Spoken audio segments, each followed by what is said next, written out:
ரொம்ப நாள் கழிச்சு அன்னைக்கு வந்து வீட்ல நான்வெஜ் எடுத்திருந்தோங்க.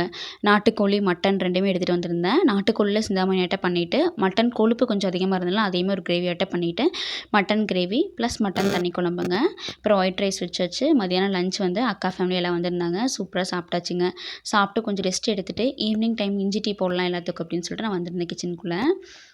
இஞ்சி டீ பார்த்தீங்கன்னா, பால் ஆட் பண்ண தேவையில்லைங்க. இது ரொம்பவே நல்லாயிருக்கும். தண்ணி நல்லா கொதிக்க வச்சதுக்கப்புறம், கொதிக்கவே இஞ்சி ஒரு 2 ஏலக்காய் தட்டி போட்டுருங்க. நாட்டு சர்க்கரை விட்டு நல்லா கொதிக்க வச்சுருங்க. கொதிச்சதுக்கப்புறம் ஃபில்டர் பண்ணி குடிச்சு பாருங்க. நல்லா ஒரு ரிலாக்ஸா சூப்பரா இருக்கும். நம்ம மத்தியானம் லஞ்சுமே ஹெவியா சாப்பிட்டுருந்தோம்னா, இது ஒரு டம்ளர் குடிச்சோம்னா கொஞ்சம் ஜீரணமா நல்லாயிருக்குங்க. ஸோ இது குடிச்சிட்டு இனி அதுக்கப்புறம் எந்த வேலையும் இல்ல. நைட்டு டின்னருக்கும் பார்த்தீங்கன்னா, அதே தான் சேம் மட்டன் குழம்புல இருக்கு. வேணா ரசம் மட்டும் நைட்டுக்கு வச்சுக்குவோம். ஸோ இப்படி இருந்தனால, சரி நீ வந்துட்டு இந்த வேலையில நீ மொபைல் யூஸ் பண்ணா, அதுவே யூஸ் பண்ண தோணும்னு சொல்லிட்டு நான் பாட்டுக்கு சரி இனி வீடு, வராண்டாவெல்லாம் கொஞ்சம் கூட்ட ஆரம்பிக்கலாம்.